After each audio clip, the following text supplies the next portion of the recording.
Hi everyone, welcome back to Mechanical Moments.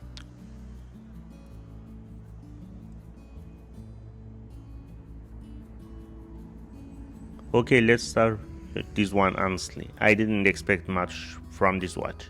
It's a Seagull, it's under $100, and on paper it almost sounds too good. Automatic movement, sapphire crystal, classic design. That combination usually costs more. So yeah, I was skeptical, but then I got it in hand and my first reaction was simple. Okay, this is actually really nice. Not in a flashy way, not in a wow luxury way, but in a very calm, satisfying way. And honestly, that's sometimes even better. So in this video, I'm just going to spend some real time with it. No hype, no exaggeration. Just a clean, honest look at what this watch actually offers. Let's start from the beginning. The unboxing is simple and honestly it fits the watch perfectly. There is no fake luxury here, no overdone presentation. The box is clean, everything is organized, nothing feels messy, nothing feels over designed. It's just neat and straightforward. And that actually gives a good first impression because it feels honest. And then you take the watch out and this is where things start to get interesting because immediately you feel it. Yeah, this is nicer than I expected. The weight feels right, light but not empty. The case feels solid, nothing loose, nothing cheap. And visually, it just looks good. The design is probably the strongest part of this watch. It's very clean, white dial, no numbers, simple markers, no extra text trying to fill space. Everything feels intentional, nothing feels random. And then there is that one detail, the small seconds at 6. This is what really gives the watch character. Without it, it would still look nice, but with it, it feels more mechanical, more classic, more interesting. It adds depth to an otherwise simple design. And that's exactly what you want, because it stays minimal, but it's not boring. Now, let's talk about build quality, because this is where expectations usually drop at this price, but here, it actually holds up well. The case is stainless steel, the finishing is clean, edges are smooth, transitions are soft, nothing feels rushed, nothing feels rough.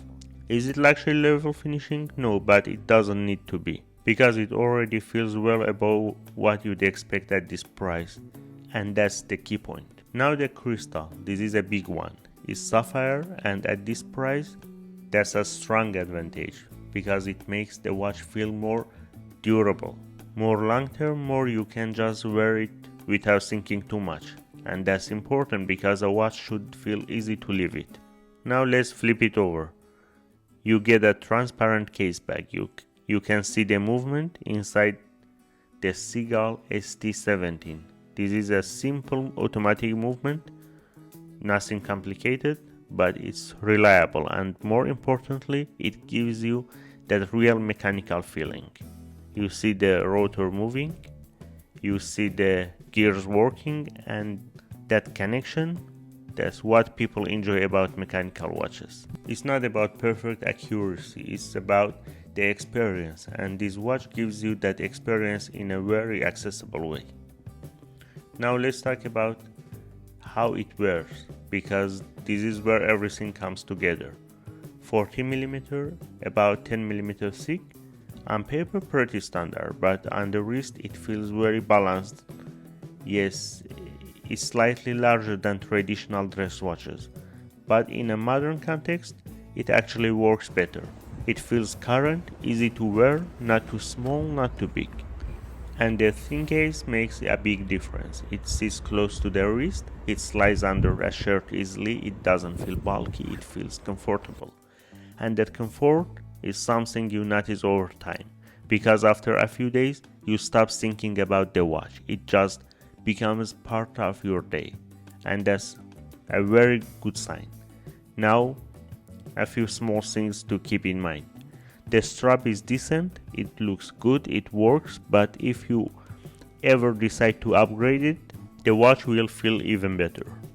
Water resistance is fine for daily use, nothing special, but honestly for this type of watch that's completely fine. And the brand Seagull is not about status, it's more about value, and here you really feel that value. Now stepping back, this watch is not trying to be something it's not. It's not trying to impress with logos, or it's not trying to be flashy, trying to be clean, but it's well made mechanical watch at a very reasonable price. And honestly, it does that really well. So who is this for? If you want something loud, probably not this. But if you want something clean, something mechanical, something you can wear almost anywhere, this fits perfectly. This is one of those watches that grows on you. The more you wear it, the more you appreciate it. Not because it's trying to impress you, but because it simply works. And for under $100, that's actually impressive. Simple, clean, mechanical, easy to enjoy. So this is the mechanical moments. See you in the next one.